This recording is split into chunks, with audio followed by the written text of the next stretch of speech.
the brain is wired for it, right? So we know the brain is Yep. built with cognitive distortions, negativity bias, confirmation bias, and all these cognitive distortions can get in the way of living a happy, peaceful, loving life. Although on the other hand, they're extraordinarily helpful in terms of survival. So we don't want to do it with the brain.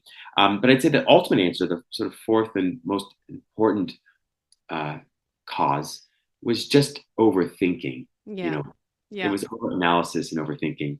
That's really the root cause of all, if I'd say It, all problems ultimately, is that we spend too much time being lost in overthinking, overanalysis, discursive thought. We're trying to plot and plan and script every moment of our lives. We're worrying about, the future. We're regretting the past, and we miss the present all along. So that was ultimate cause for me.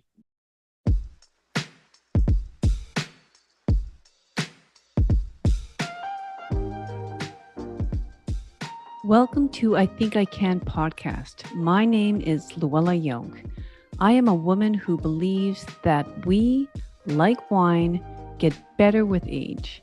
Age brings us wisdom, intuition, and a level of sophistication that is beyond the reach of youth. I am here to tell you that living a luxuriously rich and fulfilling life is in your reach. I Think I Can podcast will teach you to think differently in order to get different results. Allow me to show you how to do life effortlessly. This podcast is for the woman who is tired of playing by the rules of society, community, religion, parents, and partners. I Think I Can is all about becoming brave, authentic, purposeful, and strong. Listen weekly, and you will find yourself living a life you could have only once dreamed of. Thoughts drive our physiology, so channel your thoughts with me into a life truly worth living. Enjoy the show. Hello, everyone. Welcome to episode number 36 of I Think I Can podcast. Today, I had the absolute pleasure of interviewing Robert Mack. Now, Robert Mack is an Ivy League educated positive psychology expert. He's an inspirational speaker and a published author. His work has been endorsed by Oprah, Vanessa Williams, Lisa Nichols, and many others. He has churned out two fantastic books. His first book is called Happiness from the Inside Out, The Art and Science of Fulfillment, which is a book that I have read, first read years ago. And as I said in the podcast, has lent out to many of my clients and encouraged them to buy themselves because it is just such like a great way of I don't know, setting a good foundation in self-esteem, self-worth, self-honor. um he his words really make it easy, you could say. And then when I found out he churned out another book called Love from the Inside Out, lessons and inspiration for loving yourself, your life, and each other, so which is also a bestseller. I mean, so there, Rob, slanted things a little bit more towards relationships. But really, once you have the foundation of, like I said, the self-love, and not only self-love, but I mean, just sort of like just equating love to happiness, equating love to nature, equating love to, the divine, whatever that source of happiness is for you. It just makes your life a lot easier. And I think you're really going to enjoy the interview, and I strongly encourage you to order one of his books if you're someone that's sort of struggling with realizing that you don't actually have a lot of self-worth, or if you know someone out there who's struggling. um Rob writes from a place of experiencing what it is like to be on the other side, he had to experience tremendous sadness in order to speak about, his journey to incredible happiness, how he did it all himself, and it's done through quieting of the mind. It seems so simple, right? Man, like, really? But I feel like reading his work is it kind of gives me the similar feeling of walking into, a church, let's say, like this glorious, one of these like magnificent churches in Europe, for example. Like, I don't think you need to be religious to kind of walk into a place of peace and solace like that, and just feel incredibly relaxed and happy. It's sort of this, it's a being, as Rob and I talk about. It's not like um an emotion sort of, it's just sort of a state of being. And yeah, so I think you're going to benefit from this episode. I truly hope you do. It was a great honor for me to meet Rob. Thank you. So welcome, Rob. I'm just so delighted to have you here, because as we were discussing, beforehand in our, when I was reaching out to you, that I have used your book, if the first one, Happiness from the Inside Out, over and over again, and lent it out to many of my clients, and they've some of them have returned it book, some of them haven't, but but that's okay, because I know it's helping them. But the ones that have returned the book, like, talk about dog-eared and just like completely read through over and over. And yeah, and now with your new book out as well, like, I just it's just, I feel like when I read your books, I just feel so relaxed, and I want the same feeling for my clients. It's sort of like, it's a sense of peace, and yeah, just sort of like, hey man, like, I actually have the power to be happy on my own. I love that so much. Like that, honestly, particularly coming from you, that's the highest compliment. It really Hmm. is. I mean, my whole life, I've always wanted to feel that first and foremost. We always want to feel relaxed and calm, assured, reassured. And also, of course, want to provide that for people, both in person and through written or video Yeah. communication. You just want to provide that. I think the world could use more of that. I know it's certainly wanting more of that. So thank you for sharing that. And I feel incredibly encouraged by that. Well, and so, like, I have to ask you, how did you come up with this whole idea of finding happiness from the inside out, like, to begin with? I mean, it sounds, doesn't it, it just sounds so lovely or whatever, but at the same time, it's sort of like, I mean, like, that's a hard thing for people. So It how did sure you is. how did you yeah. Yeah, it's a phenomenal question. I really discovered that the hard, long, scenic, indirect way, like Yeah. most things in my life, through failure. I was really lucky and blessed and fortunate to have the family that I did. Extraordinarily loving mother and father, brother and sister. And I was extraordinarily depressed as a child, very Mm, stressed out, anxious, self loathing, self hating. I was a perfectionist, I was an empath. And I always thought that, I'd eventually grow out of that I would achieve enough academically, I would achieve enough athletically, uh, mm-hmm, I'd have friends, so do well socially and relationally, and even financially. I thought, well, all these things will solve for this. I kind of intuitively felt or believed. mm-hmm, And as I got older, I discovered that wasn't the case. That wasn't happening, at least not right away. I was becoming more depressed, and I got to a place where I was contemplating suicide mm, daily, dozens of times a day. So experiencing lots of suicidal ideation. And I got to a place where I decided that I was going to do some research and explore ways to kill myself. mm. So I decided that I would, get a kitchen knife, a steak knife, and I was going to slit my wrist. And Mm. when I decided that, I felt, believe it or not, some relief in that. And Mm. then as I dug the knife into my wrist, I had the most unpredictable, unexpected experience, which is that for no good reason, without anything in my external conditions or circumstances changing, remember, I had a pretty good life. I was healthy.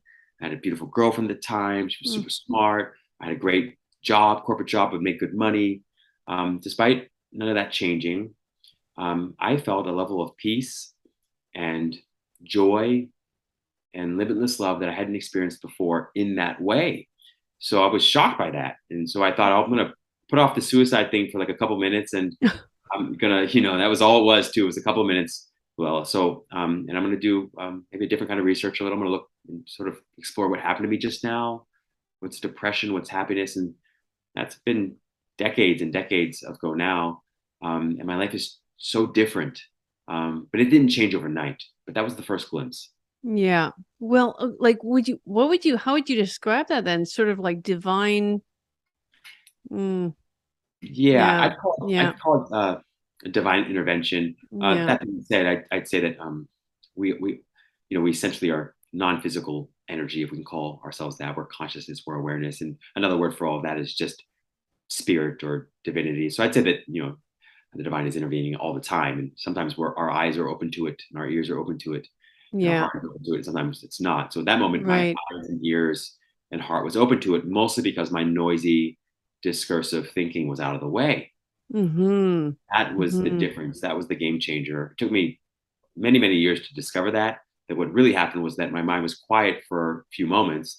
And in those few moments, the light and the love and the joy and the peace that was always there Yeah. finally shone through or shined through. Yeah.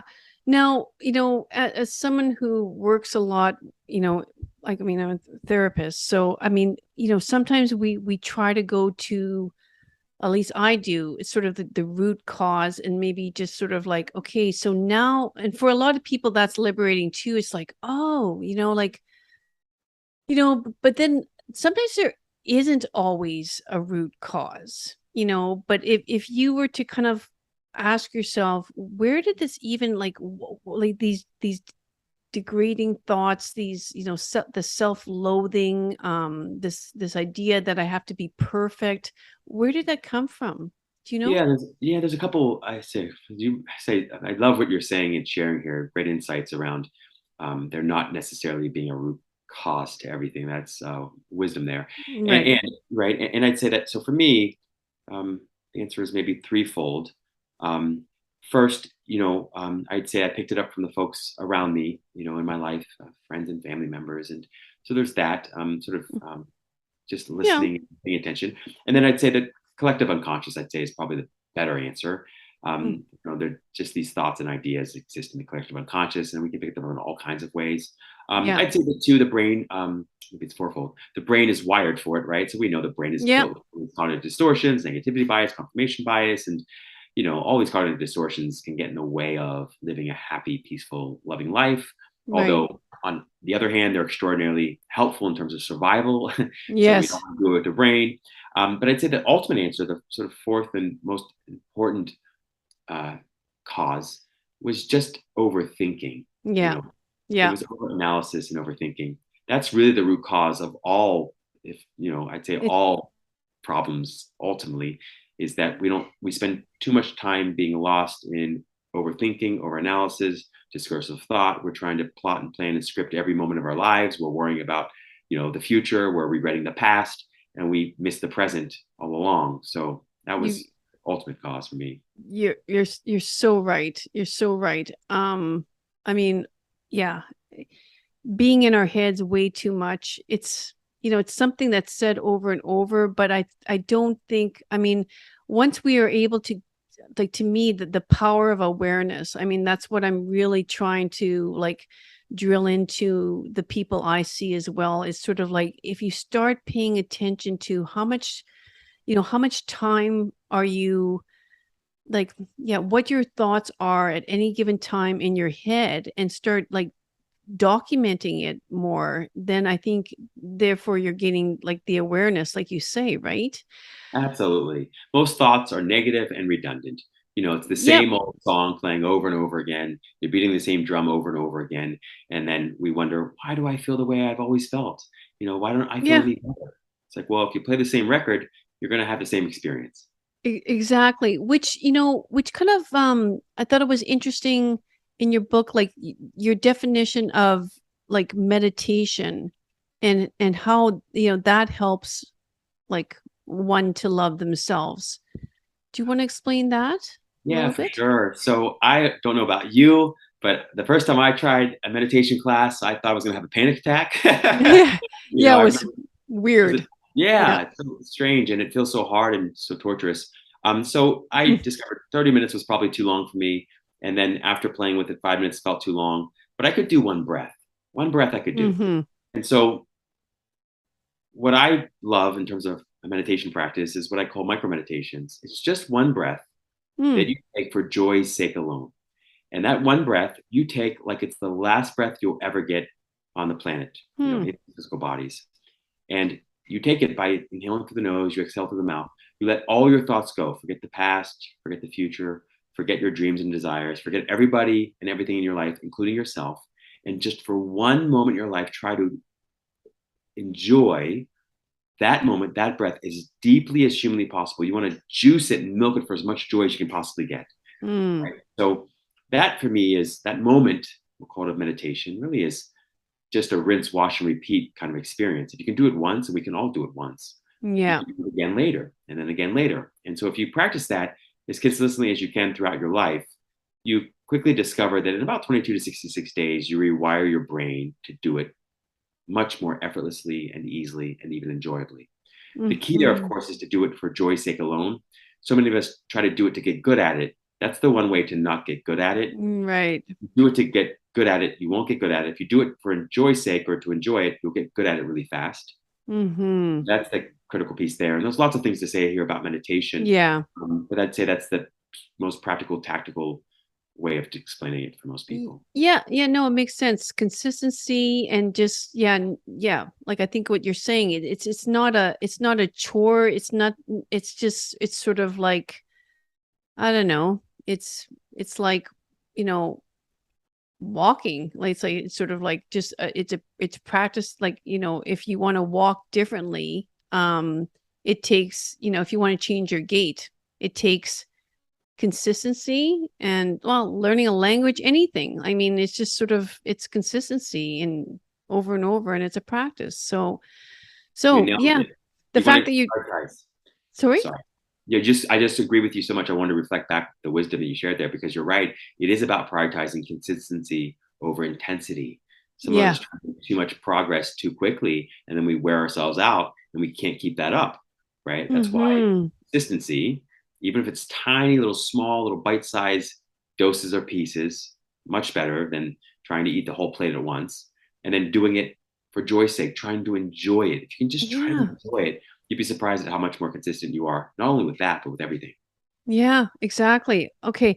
So like in your book, like I didn't even know how to describe this, but um it's sort of like I mean you speak such wisdom and I feel like I have to ask you is and like divinity and God and whether it's Buddha or whatever your source of I don't know peace is and support is in your life, like did you come I have to ask you, like were you raised in a what you call a religious household, or was it like I was raised in a religious household, okay.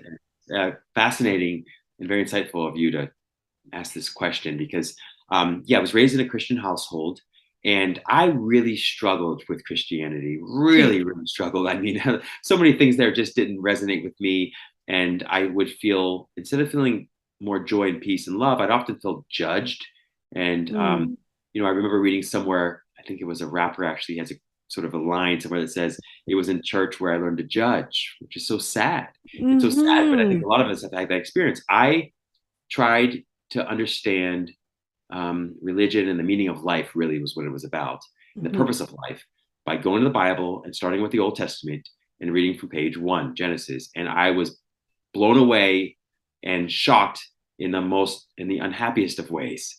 And so I decided I was going to put that aside because it was actually making me feel more and more resistance against Christianity and the Bible. So I went for a long period of time where I just was really against all religion because it just seemed to incite war and it seemed to be a reason Yeah. or a tool that people would use to judge others. So religion became a weaponized almost, right? But then at a certain point in time, so at that point I leaned into science. And Yep. then leaning into science, I discovered these folks that were kind of bridges. So they were doing science plus spirituality a little. Mm-hmm. And then I found Abraham Hicks, and then I found Mm-hmm. Eckhart Tolle, and I found Mm-hmm. Byron Katie and some of these folks. And then I found Taoism and Buddhism Mm. and even Islam. And some of that, and all of it's interesting because the more I read and the more I really genuinely, sincerely tried to understand what was being shared there, not just the letter of the law, but the spirit of law, I was led back around to an appreciation for lots of what's shared in the Bible. I mean, Yeah.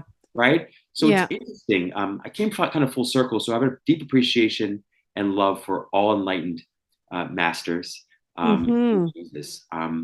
But yeah, I Mm-hmm. consider them all my own. But yeah, you make a great point. It's a great question. I sort of did a world tour, so to speak, of religious and spiritual traditions. Yeah, and I think we all do. Like I think when we realize that, like, I hate to say it, I mean, I was raised Roman Catholic, but like I think, many people who considers themselves Christians, I feel sometimes, yeah, it's the source of their unhappiness when they view it as being judged. Like that's the biggest thing, right? Is sort of like I'm either good or bad. And instead of, God, Jesus walking alongside you, which is what it should be, it's sort of like, no, he's like constantly judging you. Absolutely. When you really explore that, you can see the ways in which that is a misguided either interpretation or Yeah. teaching in every way. I mean, there have been people in my life that have done things to me that I would consider, really not kind, right? Yeah. Really, Right. and even those people, I genuinely don't want to suffer. I don't want to see them suffer, and I'm just a Right. human being, right? So Yeah. I'm a human being with my limited capacities, my limited intellect, and my limited, level of compassion and empathy. And I don't want someone who did something bad to me to suffer for, let alone for eternity.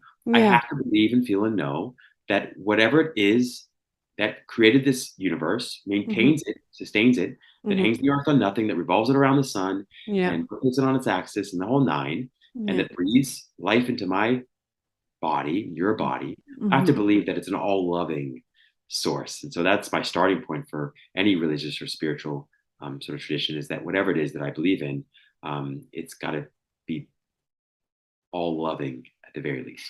Exactly. And I mean that it really comes out in your book without it being like a religious book or anything like that, right? It's sort of like it's just yeah, you speak in the same way as most of these other wonderful authors of, um you know there's some, like, I got them all on my shelf, but like, the key to yourself, it's just like, yeah, it all comes to, it starts with yourself. And like, of you you feel good in not judging others. I mean, you feel the sense of peace and love by not judging others.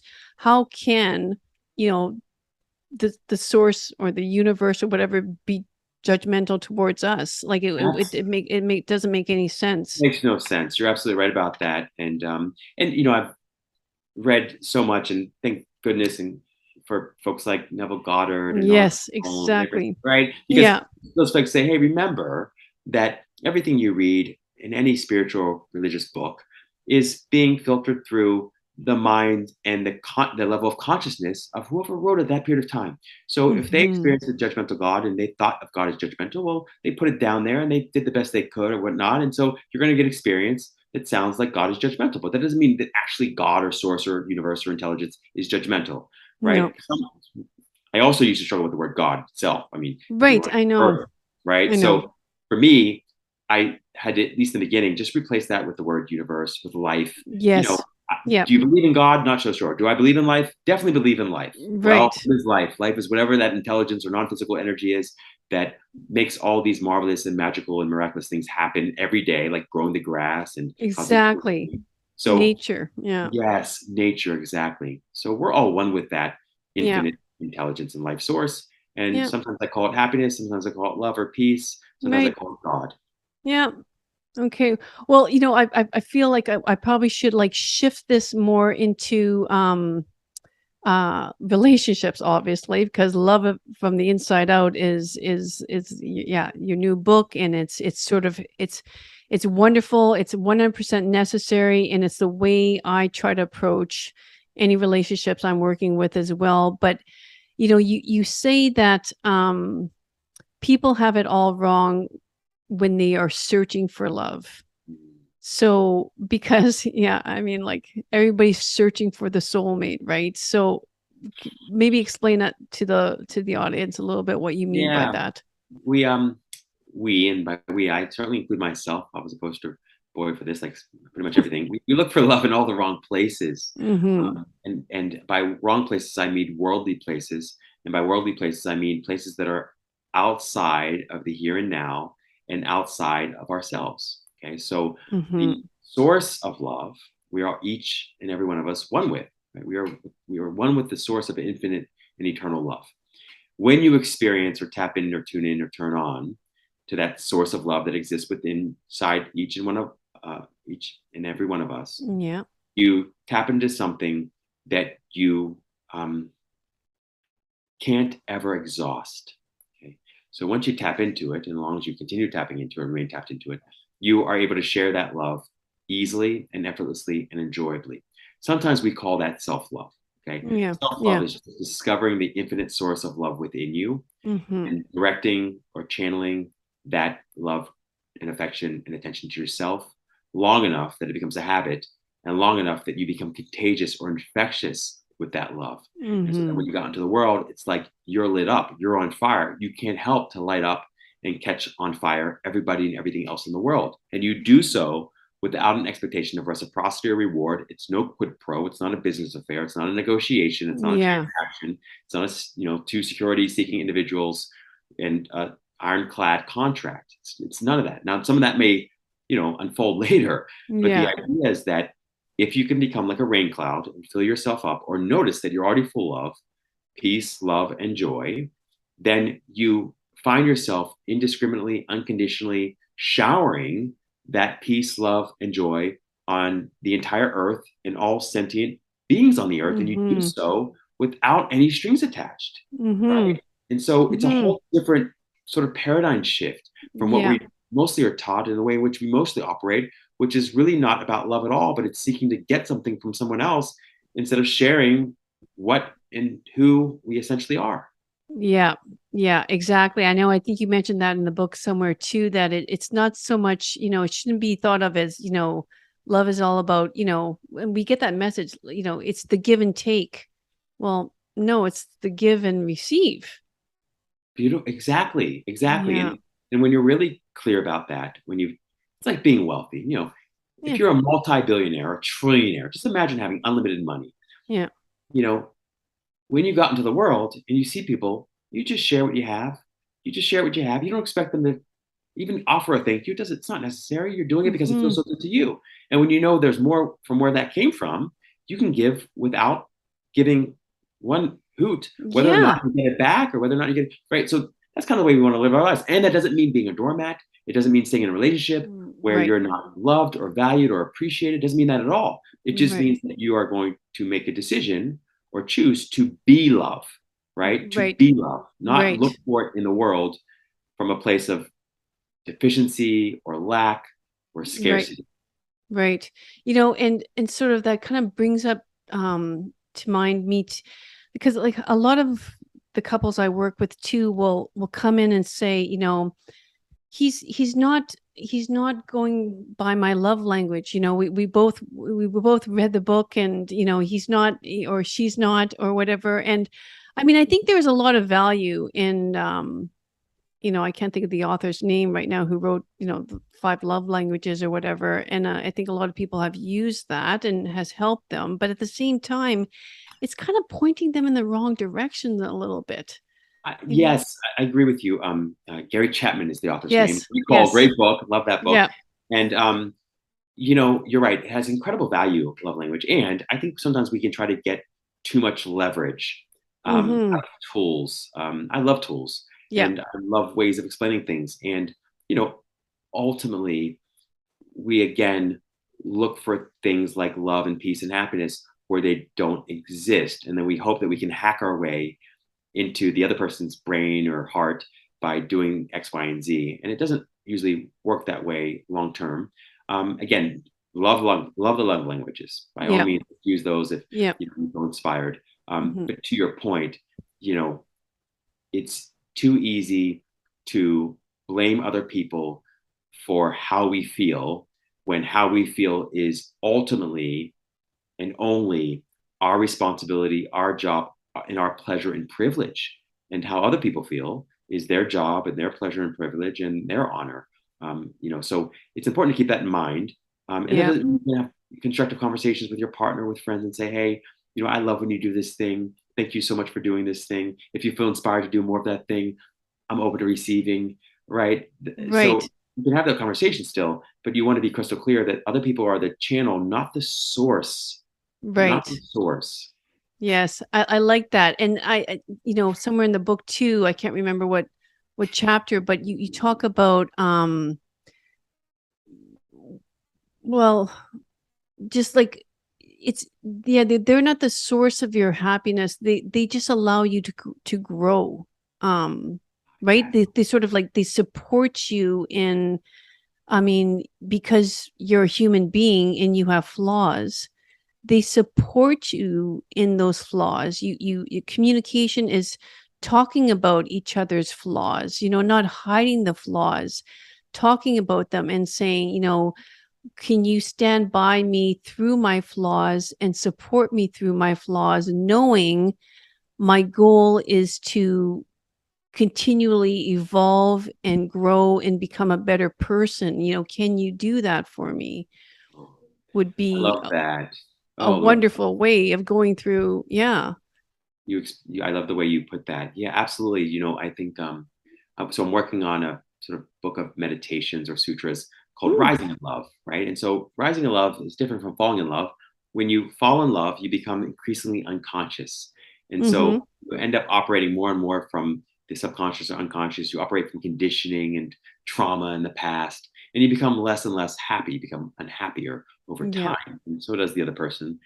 When you rise in love, it's very different. When you rise in love, sort of evolve and you Mm-hmm. increase in awareness and consciousness. You become happier and more loving and more peaceful, and you sort of become Mm-hmm. better or best version of yourself because the divine or spirit is now using you as a transparency. It's more free to flow through you and out into the world, and it does so in an increasingly effortless way for you, right? And so the difference there, of course, is that it's a part of it is recognizing that relationships aren't really designed to make you happy. They're designed to make you aware or conscious.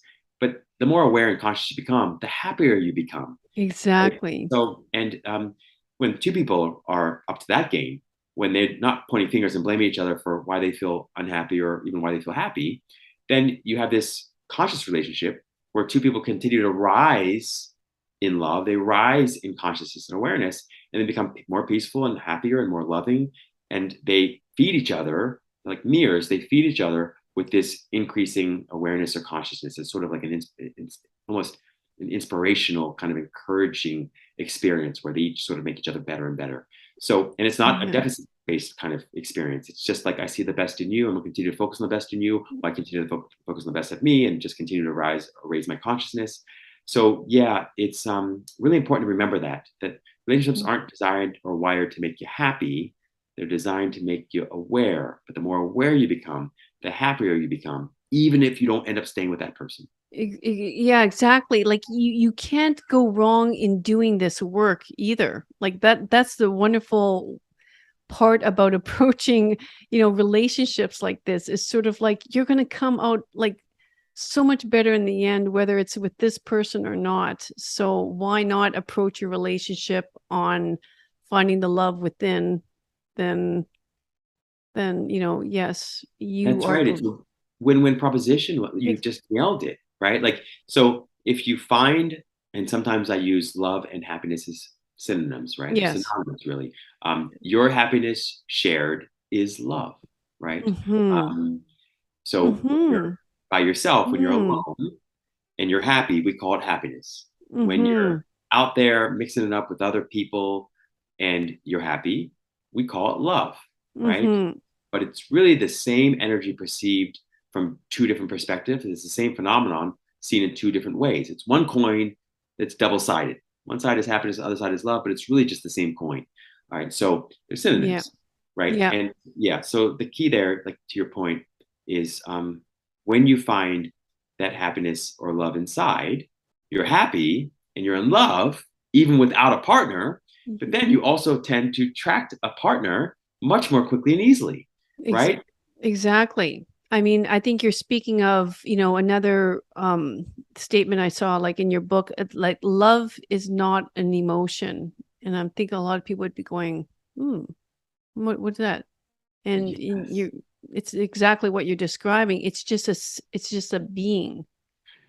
exactly. Like if you think about it, you ever sit next to a tree or a flower Mm, or even a small child, and you might feel it as an emotion first, but is it always emotion? It's not. I mean, it sometimes manifests that way, sure, but right. really, love isn't a state of mood. It's not a state of emotion that comes and goes. It's this thoughtless, wordless, faceless, formless, infant, eternal, peaceful aliveness. We might just call it life itself that exists underneath, above, beyond, between, and below all thoughts, words, sensations, perceptions, Mm-hmm. emotions, and feelings. It's always there. It's Yeah. always there, whether you feel it or not. So, Yeah. love is your true nature. Happiness is your true nature. And it's not a state of mood. It's not a state of mind. It's not a state of relationship. It's not even a state of awareness. It's awareness itself. It's consciousness itself. It's life itself. Yeah. And you can notice that by just even right now, you can tap in and feel a little peaceful aliveness in your body, your hands, your feet, and just notice how it's full of love already. It's chock full of love already. Mm-hmm. So sometimes Mm-hmm. you feel it as an emotion, but love is not an emotion that comes and goes, that stays for a little while, visits, and then leaves. It's something that's always there and can never not be there because that's what you essentially are made of. Yeah. No, and it's like it also like as I listen to you talk, like I'm kind of it's kind of funny. I'm thinking like, man, like you must attract like friends like crazy. It's like, I mean, I think, it's sort of like, I want some of that. Like, Yeah. like I want to be around this guy. Like, I mean, it's and I think you're just speaking of course of confidence and stuff like that too, right? It's sort of like holding yourself in high esteem. It's self-worthiness. It's not egotistical or narcissistic or anything like that. It's You are so special, Luella, because first of all, I thank you for that. I received that. I've had to work on that in my life, receiving. mm, So thank you for that. And I want to reflect that back because it takes light to recognize light, period. And you are mm, extraordinarily rare and precious in that way. Um, if you were not that, you could not recognize that. Is that mm, um, also, you're pointing out something so important to highlight here, which is this sort of confidence piece or self-esteem piece. As long as I based my confidence on conditional things, circumstances, conditions, right. personality traits. You only get so far with that because one day you feel Mm, smart, the next day you don't. One day you feel somewhat attractive, the next day you don't. One day you exactly. feel successful, the next day you don't. So I realized, well, I want the kind of unconditional confidence, Mm, self-esteem that doesn't just disappear when the condition or circumstance disappears. I want it to be there all the time. So for mm-hmm. that, you need to base it on something that's unconditional, that's without condition. And the only thing I found was life itself. You might call it God itself, but it's spirit itself. It's like we're not human beings having a spiritual experience. We're spiritual beings having a human experience, quote unquote. But we're Mm-hmm. spirit through and through. So when you spend Mm-hmm. more time just feeling into it, we'll call it feeling into that spirit or practicing the presence of spirit or God or happiness or love, Yeah. you find that increasingly you're emitting and eliciting or soliciting that kind of same energy from other people. So it does Mm. increase the quantitative piece, love and joy and happiness in your life, but also the qualitative piece. So both, the amount of it, but also the kind of degree and intensity of it as well. So yeah, I would imagine this is the case with you for sure. Well, No, well, thank you for saying that. No, it's just sort of like I totally understand what you say. It's a being though. It's just a being, and it kind of reminds me of sometimes I have people coming to me about like complaining about toxic positivity, and I mean I don't even know how to really like answer that. Sometimes it's sort of like, why are you, you know like, yeah, choosing, like, I mean, why is that a bad thing to it's interesting to me that you bring this up because you and I are similar in that way. Because, I get what people are trying to speak to or speaking to, which is like inauthentic positivity, where you're just right, being a smiley sticker over an empty gas tank kind of thing. Okay. right. And I will say a couple of things about that. So first, I kind of needed to do that in the beginning of my journey without question, because Mm, I had done the opposite for so long. I was pasting unhappy frowny right. stickers over top of full gas tanks all the time. Okay. So, Mhm. and I'd become so good at it that it felt authentic because it was familiar. So the first piece is sometimes you do have to fake it a little to make it. Okay. Mhm. Second of all, we have entirely too much negativity and toxicity Yeah. in it. Okay. And our brains are full of it. And so we need to over rotate and over index in the other direction and do so solidly and consistently. The other piece of it is like, I think of positivity as health of the spirit, called happiness, Mm, health of the spirit. I can't imagine a situation where I can ever have too much health. I'm no. up for that. I'm up for as much Yeah. health as I can possibly receive. I'm up for as Yeah. much money as I can possibly receive. I'm up for Yes. as much Yeah. love. So Yeah. I see positivity is that. It's like I can't ever get enough of those things. I'm open to receiving as much as humanly possible. So it's interesting how we can make a problem of even great things like positivity. Sometimes I tell people, if you have a problem with the word positivity, call it, instead of being positive, call it being constructive. Okay. Mm, What's the most truthful but constructive way of telling that story you're telling about your partner or your friend or yourself? What's the right. story that would help you and support you most in feeling what you want to feel, achieving what you want to achieve, or accomplishing or acquiring what you want to accomplish or acquire? Much better way of looking at any situation than to simply beat the drum of everything that's going wrong in the name of truth. Well, it's true. Yeah. Okay, but it's mostly true because you continue beating the drum, and now you're at a place where you've almost made it true. Exactly. Oh, well, yeah, like a thought on repetition becomes a belief. Beautiful. So, yeah. So like why not choose different thoughts and in order to get different feelings, different emotions? It's Absolutely. I mean, we're making so much of this up anyway. It's like, mhm. you're right. You can be in heaven and there can be a pothole, and you can focus on that pothole to the exclusion of the rest of heaven, and it will feel like hell pretty quickly. Yeah. Hell, and you can focus on that one little sunny corner where there's light shining, and it can quickly become a heaven for you, despite it being hell. And so Yes. that's the nature of the brain and the mind and focus. And it's Yeah. just critical to kind of get your hands back on the steering wheel and Mhm. to drive and steer your life in directions that are increasingly positive and constructive and supportive in terms of what you're most wanting to feel, achieve, or accomplish. Exactly. So, and I like how about okay, so I have to ask you, are you in a relationship? I'm not. And, Oh my I'm gosh. open to it. I'm open Okay. to it. I love being in relationships, but I also love being single. Like, I just love it, Yeah. Yeah, no, well, because in some ways, like you really can direct your own happiness, in some ways then like I don't know. It's like of course, like we do, it would be wonderful if we can have a compounding effect. If we find someone out there who's going to, like we said before, like help us to move past our flaws and just have the love compound and grow. But if that person isn't there right now, it brings such solace to know that Wow. Like I can just be happy being alone. You nailed it. I saw a meme somewhere and I loved it so much. It said, "I hate being single.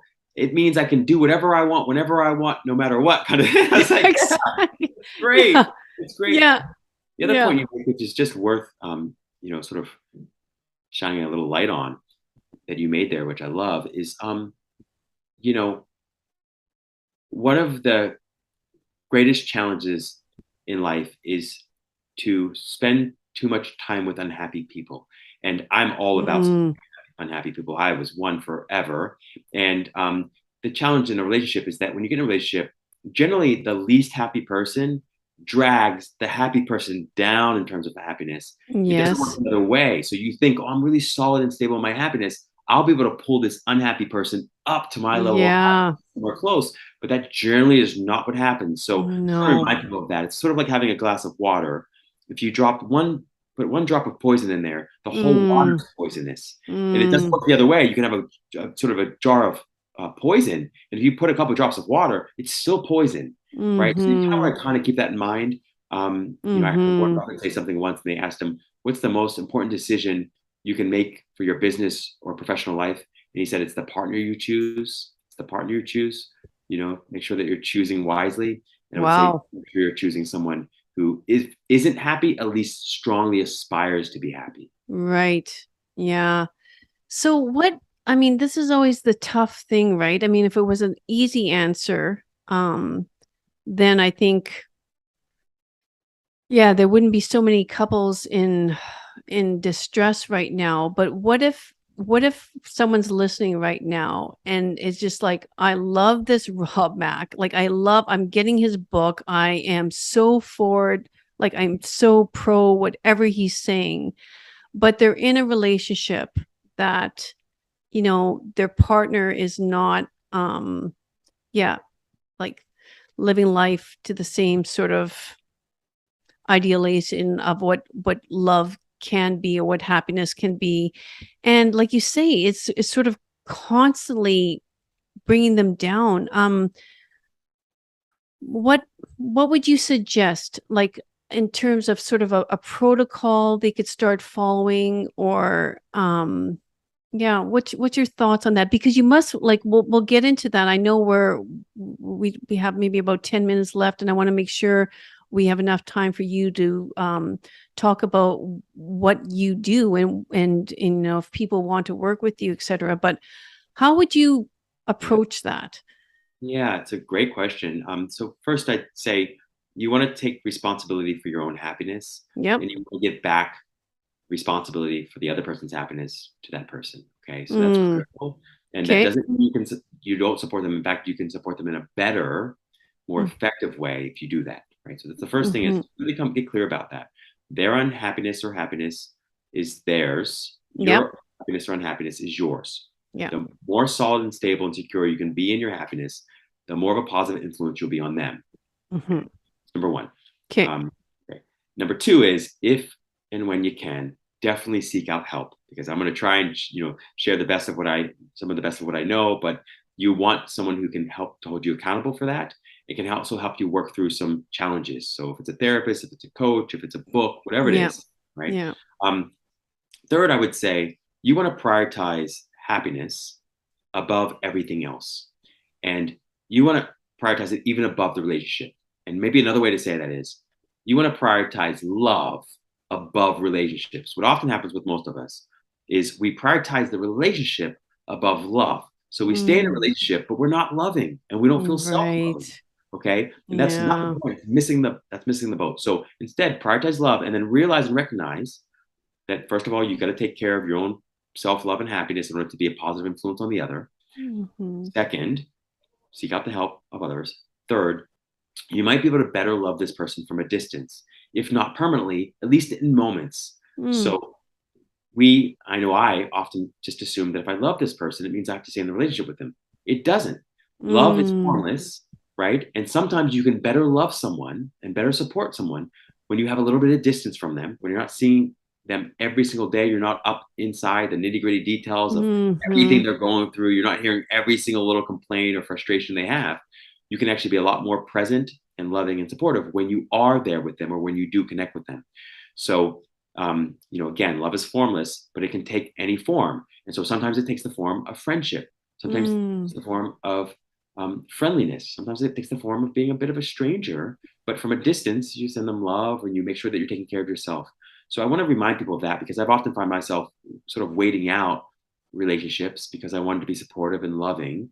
And I realized that in that process, I was compromising my own self love and I was compromising my love for them. I felt less and less love for them and Mm. less self love for myself. And I was being Mm-hmm. less of a positive influence than I could have been otherwise. Mm-hmm. Mm-hmm. No, I think that's very, very well said. Very well said. So, would you, yeah, so I guess, and do you also see this being something positive in your own career? Like, for example, I mean, just the self-love, and I mean, like, how has that helped you in every aspect of your life, relationships and beyond? Mm. I don't know if anything's been more important, Yeah, right? exactly. Because the truth is, um, most of us put too much stock in competence, intelligence, hard work or work ethic, our personality, our contacts with the people we know in terms of getting ahead in life. We just do. You can't, Hmm. we try to get too much leverage out of that. Yeah. When you deeply, truly love yourself and are unconditionally confident in who and what you are, and you include other people in that confidence, right? So that's the difference between arrogance and confidence. Arrogance is like, I'm great and you're not, or I'm better than you. Confidence Right. is like true confidence, the kind I'm talking about, is like, I'm phenomenal because I'm spirit. You're equally spirit and you're equally phenomenal. You're great too, Yeah. right? So when you double down on that and you base your confidence in something that's unconditional and you truly love yourself, you find that with much less time, energy, effort, resources, and money, people and opportunities are attracted to you. They Mm. come to you. So instead of you out there chasing people and things and chasing the world chases you, comes to you. Things come to you. Hmm. It doesn't always come Hmm. in your idea of when the right timing is, but it comes nonetheless. So I found that if I can just double down or deepen the authentic self love that I have, the authentic happiness and peace and love that I don't have to work so hard to get the things I think I need or want. Mm. They seem to come looking for me. Hmm.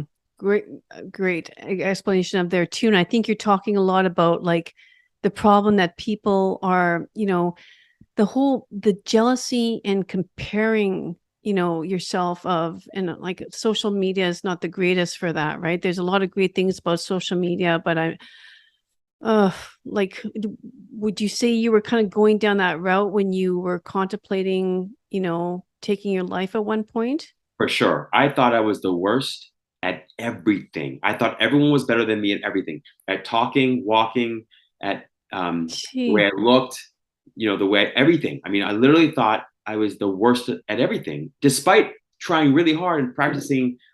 I was a basketball player and I love basketball. I practice all the time, but it's still in my head. I was like, I'm the worst ever, right? So you're right about that. And if I had had social media when I was that age, oh, it would have been even greater disaster because it's just so hard to stay a consistent presence on social media and not be sucked into the negativity and the comparison, the competition. Everybody seems like they're Absolutely. in Greece or they're just as thin as you, or just as muscular, or Yeah. just as perfect as you ever could imagine a person could be. And secretly, if you talk to them like I do in my private practice, you discover most of them are deeply unhappy and deeply miserable and Hmm. always comparing themselves to someone else. And all they really want to do is feel happy. Yeah. Yeah. The simplest things in life. Yeah. And so, oh gosh, we're running in the end here, but unfortunately, um, just give me 1 minute explanation on how, what would you say to the perfectionist? Like, I mean, you just spoke towards that, but like, that's a tough one, right? Because Yeah. You have to, so for me, I was a perfectionist for sure. I had to redefine success for myself. I had to redefine, yeah, success for myself. So yeah, in the yeah, beginning, right? So if you can ask yourself, okay, what's the point of achieving, accomplishing, or acquiring anything that I want to achieve, accomplish, or acquire? You kind of come very quickly to realize, well, I want to do or accomplish or acquire any things because I either want to feel happy or loved. That's Yeah. really, it's Yeah. two ways to do the same thing. Okay. Same thing with the perfectionism. You look at it and you say, why do I care if this computer or this whatever is a little bit out of alignment? Well, why do I, it's like, what am I after? Oh, Yeah. that's right. When things look perfect around me, or if I'm perfect, I feel relief.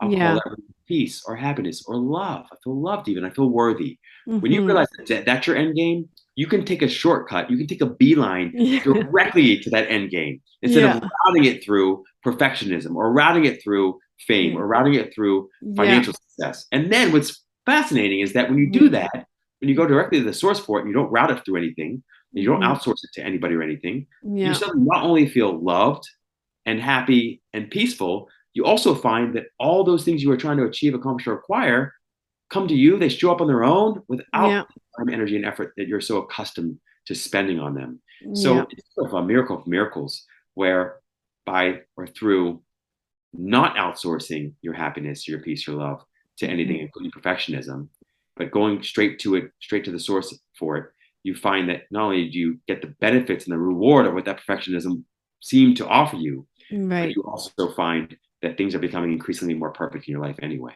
Yeah. Okay. Again, beautiful way of describing that. Thank you. And so Rob, how can people find you, like your books and again, Happiness from the Inside Out and the latest one, Oh, Love from the Inside yeah. Out. Where do we get them and where do we find you? Yeah. So you can find me at my website at coachrobmack.com. Mm-hmm. You can find me also on all social media platforms, most consistently Instagram at Rob Mack, M-A-C-K official.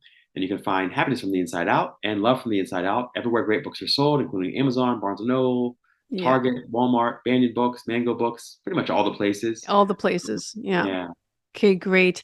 Yeah, like honestly, and I'm not trying to butter you up or anything like that. It's both they're really, I feel, masterpieces, both of them. And I have a feeling you're an author on your way to fame. Like you write really really well, and I just, you're, like I say, it's just a sense of peace and calm when you read your books. I mean, anybody that's struggling with self-love, you must get a hold of your books.